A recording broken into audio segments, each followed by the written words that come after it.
किसी शायर ने क्या खूब कहा है, लम्हा दर लम्हा गुजरता चला जाता है, वक्त खुशबू है बिखरता चला जाता है। नाजरीन आदाब, कुछ लम्हे फुर्सत के आपके साथ गुजारने एक बार फिर हाजिर हूँ मैं, आपकी दोस्त और होस्ट खुशबू।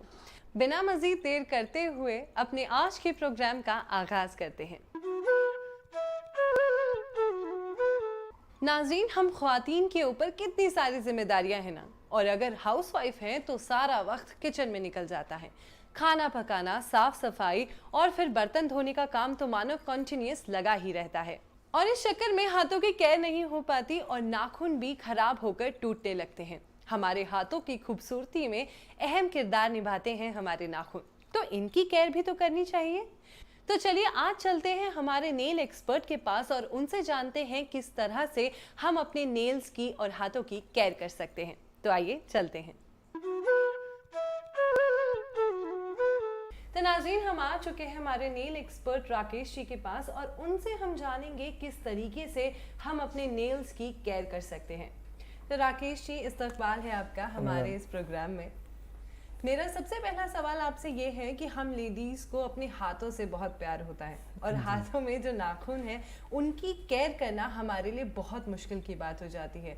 तो मैं आपसे जानना चाहूँगी कि किस तरीके से हम घर पर अपने नेल्स की केयर कर सकते हैं। हमें स्टार्टिंग सबसे पहले करना चाहिए कि फाइलिंग करनी चाहिए और टॉप कोट लगाने चाहिए। सबसे मेन है फाइलिंग करना, क्योंकि हमारी नेल की फाइलिंग जितनी अच्छी होगी उतने अच्छे नेल दिखेंगे और उतने अच्छे हाथ दिखेंगे। तो जिस तरीके से आपने कहा कि टॉप कोट सबसे पहले करना चाहिए जब हम नेल पेंट लगाते हैं उससे पहले, और फाइलिंग करना चाहिए, तो फाइलिंग करते वक्त किन किन चीज़ों का ध्यान रखना चाहिए? सबसे पहले एसीटोन रिमूवर होता है, हमें उससे क्लीन करनी चाहिए। हमारे जो क्यूटिकल एरिया है वो सब चीज़ क्लीन होनी चाहिए। वो क्लीन नहीं होंगे तो हमारी डस्ट लगता है, ये सब चीज़ होती, क्लीन नहीं होता बिल्कुल भी। और शेप के लिए हम स्क्वायर शेप दे सकते हैं, राउंड शेप दे सकते हैं, ये सब चीज़ें कर सकते हैं।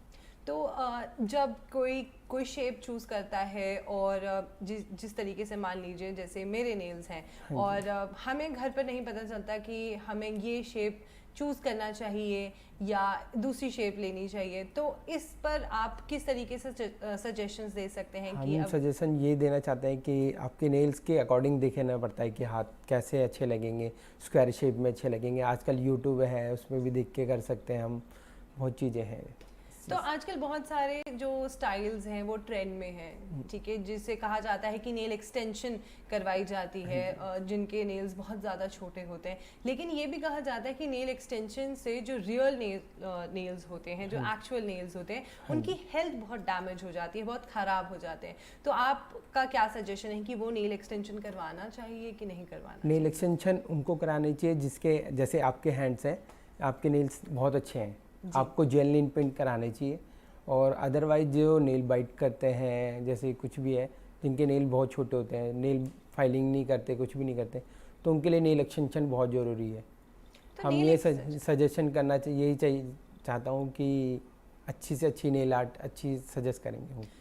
तो जिस तरीके से नेल एक्सटेंशन करवाई जाती है, तो उसके बाद जब नेल एक्सटेंशन रिमूव होती है, निकल जाती है, जो एक्चुअल नेल्स होते हैं वो थोड़े से रफ हो जाते हैं, उनके ऊपर एक परत सी बैठ जाती है, तो उसकी जो आफ्टर नेल एक्सटेंशन की केयर है वो किस तरीके से होनी चाहिए? वो हम उसके अकॉर्डिंग देखना पड़ता है कि नेल कैसे निकाले हैं किसी बंदे ने जी। बहुत से क्या करता है, फाइलिंग करके फॉइल पेपर बांध के निकालते हैं, वो इजीली निकलते हैं, वो ख़राब नहीं होंगे आपके। बहुत से क्या करते हैं, घर पे बैठ के निकालते हैं, रिमूव करते हैं, ऐसे करके निकाल देते हैं, क्योंकि लेयरिंग के साथ साथ वो भी निकल जाते हैं। क्या है, डैमेज हो जाते हैं, जब भी बिल्कुल भी पता नहीं चलेगा, क्योंकि फर्स्ट लेयर निकली है, सेकेंड लेयर निकली है, इसके वजह से डैमेज होते हैं। तो ये बात हुई जो प्री केयर है, पोस्ट केयर की। उसके बाद बहुत तरीके के, जैसे मैंने आपको कहा, नेल पॉलिश होती है, जेल नेल्स होते हैं, एक्रेलिक नेल्स होते हैं, और कई लोग घर पर भी इसे ट्राई करने की कोशिश करते हैं, लेकिन एक जो फिनिश होती है, प्रॉपर फिनिश होती है, वो नहीं आ पाती है नेल पॉलिश। वो फिनिशिंग हम प्रैक्टिस करते रहते हैं, इसीलिए हमारे हाथ की फिनिशिंग अलग होती है और जो घर पे लेडीज होती है उनसे नहीं हो पाती। पर आपकी कोई एक ऐसी टिप होगी कि ठीक है, आप ये टिप इस्तेमाल करके देखिए और आप घर पर भी एक स्मूथ नेल फिनिश लगा सकते हैं, हो तो सकता है, कैसी है? हो सकता है कि हम नॉर्मल जो हम टॉप कोट लगा के हम नेल पेंट लगाएं, उससे ज़्यादा अच्छी फिनिशिंग आती है। तो राकेश जी, जिस तरीके से अब बहुत तरीके के जैसे मैंने कहा कि मार्केट में बहुत सारे स्टाइल्स हैं नेल्स के, नेल आर्ट के, आप कहिए तो जेल नेल पेंट हो गया या नेल एक्सटेंशन हो गया। तो जो हमारी लेडीज़ हैं घर पर, हाउसवाइफ्स हैं, उनका ये हमेशा सवाल रहता है कि इन दोनों में डिफरेंस क्या होता है, जेल नेल पेंट का प्रोसीजर क्या होता है और नेल एक्सटेंशन को किस तरीके से करवाया जाता है। हम दोनों चीज़ में डिफरेंट बताएंगे, जेल में और एक्सटेंशन में। जी।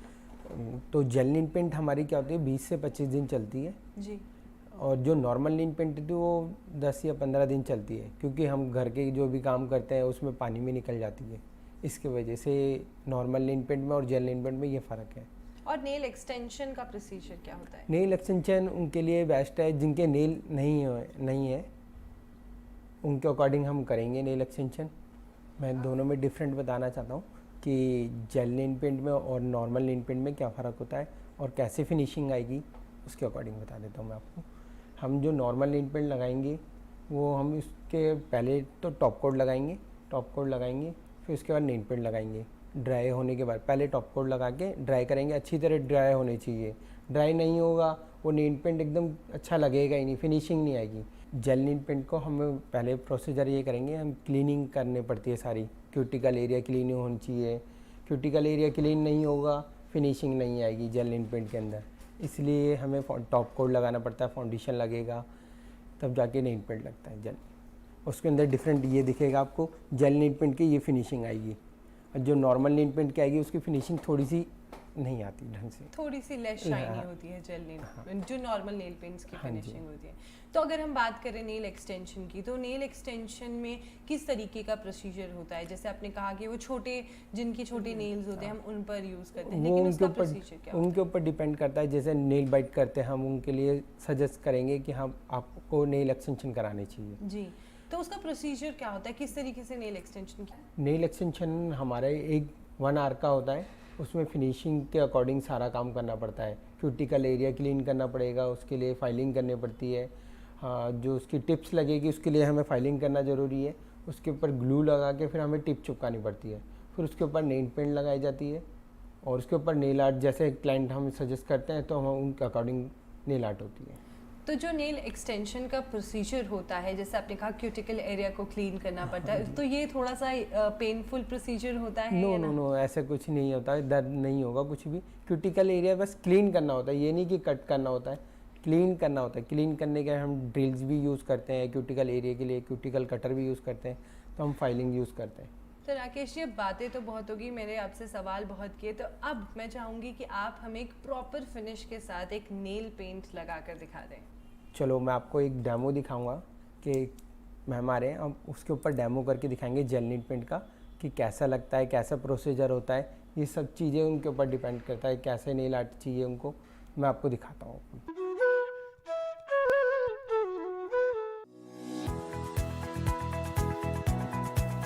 क्यूटिकल एरिया क्लीन होने चाहिए, सारा यहाँ से बिल्कुल क्लीन होएगा, फिनिशिंग अच्छी आएगी इसके अंदर। क्यूटिकल की वजह से नेल पेंट एकदम फिनिशिंग से नहीं आती।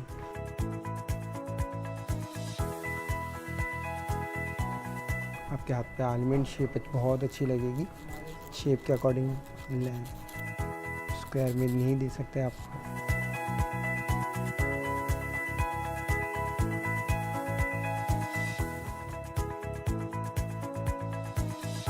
हम बेस कोट लगा रहे हैं हम पहले।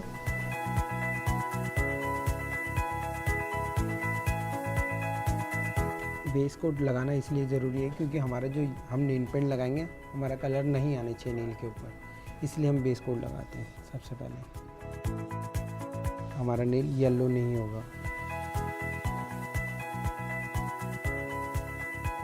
बेस कोट लगाने के बाद हम नेल पेंट लगाएंगे।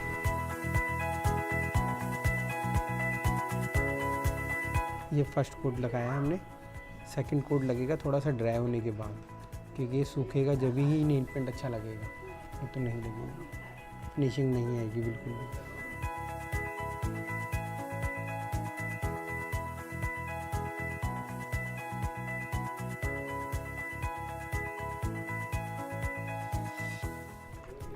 ये प्रॉपर तरीका है जेल नॉर्मल नेल पेंट लगाने का।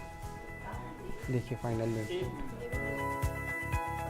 ये ड्राई हो जाएगा इसके ऊपर हम टॉप कोट लगा सकते हैं फाइनली। ये ड्राई होने के बाद हम लास्ट में टॉप कोट लगाई जाएगा इसके ऊपर।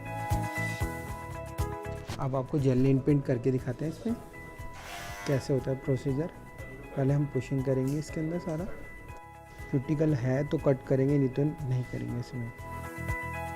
और इसके अंदर हल्का फाइलिंग करना है, ज़्यादा कुछ नहीं करना। मैम को चाहिए थोड़ा सा डार्क कलर रेड में, और थोड़ा सा ग्लिटरी दे देंगे थोड़ी सी नील आर्ट के लिए हम। अब ये फाइलिंग हम बफर कर रहे हैं, इसके अंदर हल्का सा शाइन रिमूव करेंगे हम। जो जेलिंग पेंट लगेगा वो इसके बिगड़ लगेगा ही नहीं, हल्का सा बफ करना ज़रूरी है।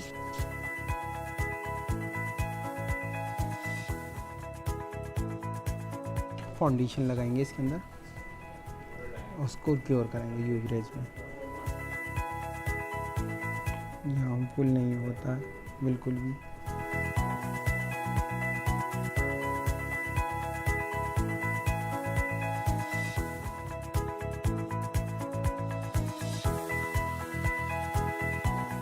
सिक्सटी सेकेंड्स के लिए रखना होता है, क्योर करना पड़ेगा।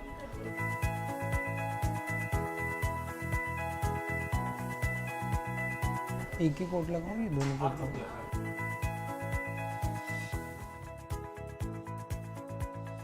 हल्का सा लूज रखिए।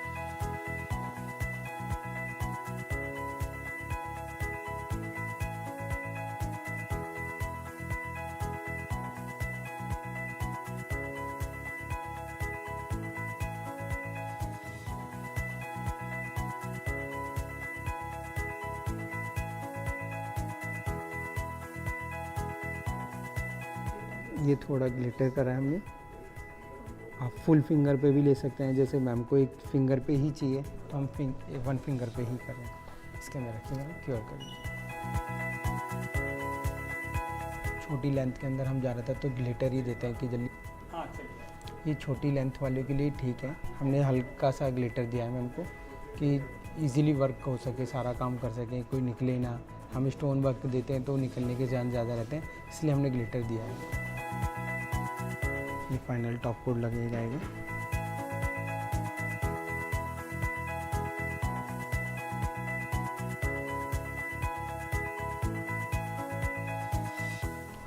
ये फाइनल हो जाएगा, लाइट बंद होगी, डन हो जाएगा मैम आपका। फिर हम क्यूटिकल ऑयल लगाएंगे। निकाल लीजिए मैम, ये फाइनल हो चुका है। अब आपके ना क्यूटिकल ऑयल लगाएंगे हम। ये क्यूटिकल ऑयल इसलिए लगाया जाता है कि ये ड्राइनेस हो रखी है, इसकी वजह से थोड़ा आपके हाथ में शाइन आ जाएगी।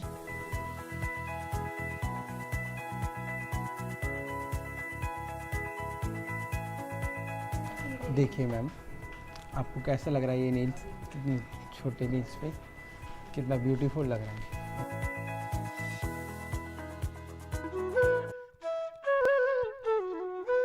इसी के साथ रुक करते हैं अपने अगले सेगमेंट की तरफ और नजर डालते हैं एक मोटिवेशनल स्टोरी पर।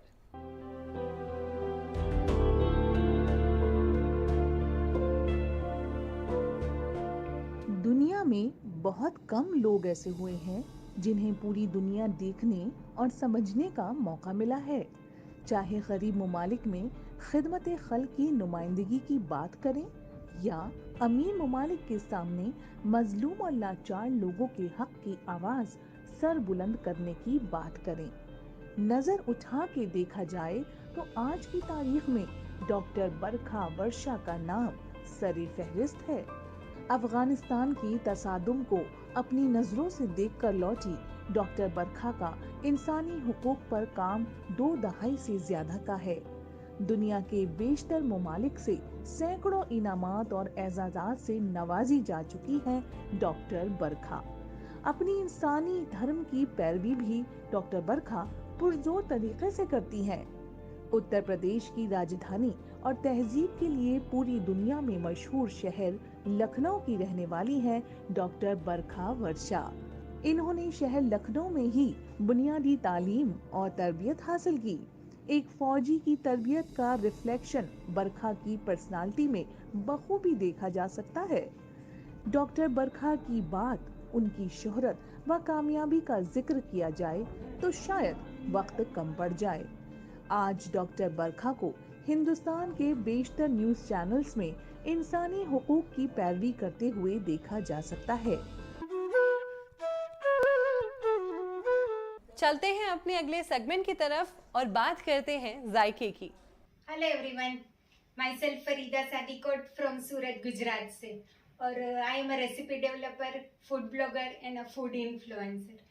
आज हम जो स्वीट डिश बनाने वाले हैं वो सूरत की बहुत ही ज़्यादा फेमस स्वीट डिश है जिसका नाम ही है सूरती घारी। तो आइए उसकी प्रोसेस देख लेते हैं।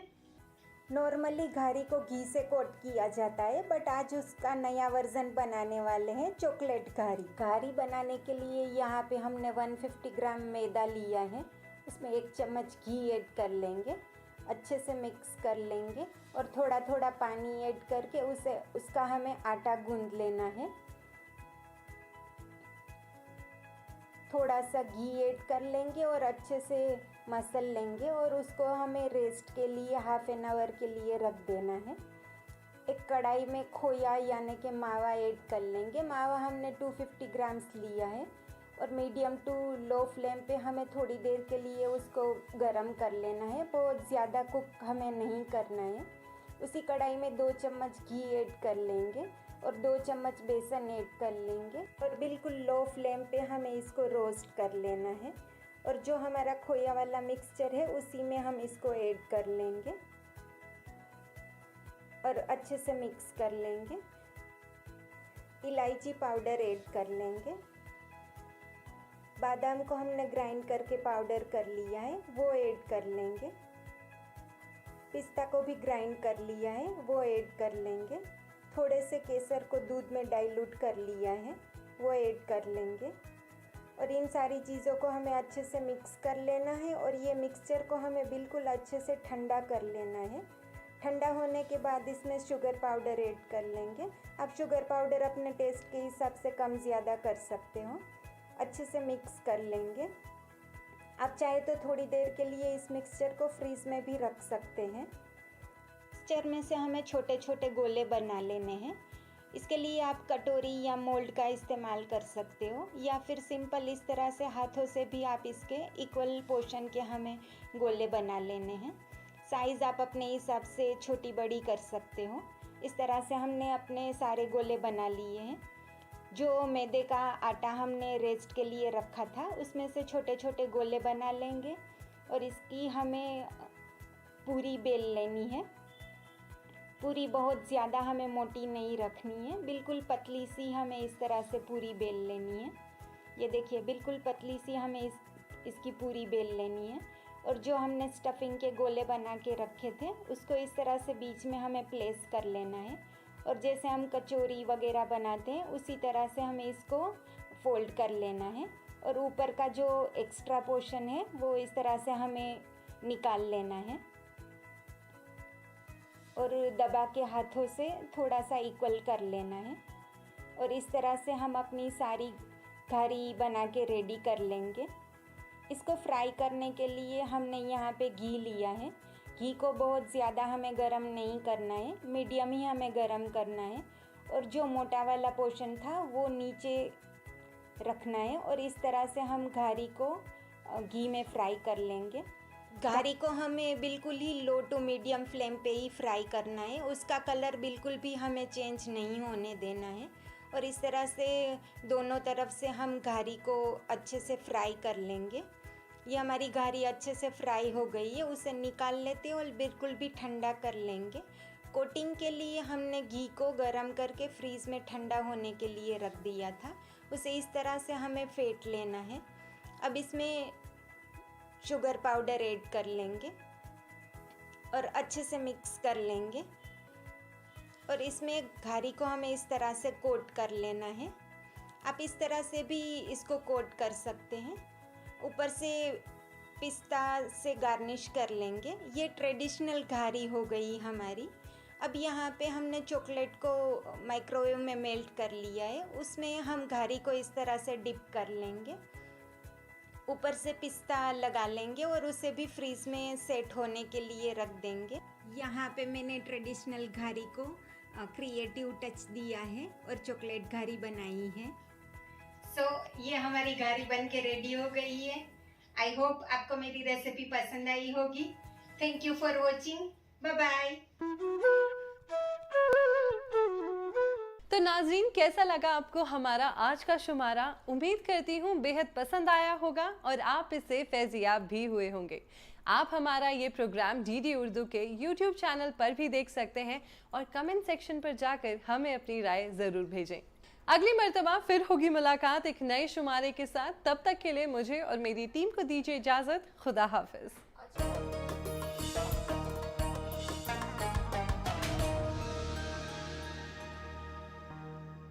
माँ जी को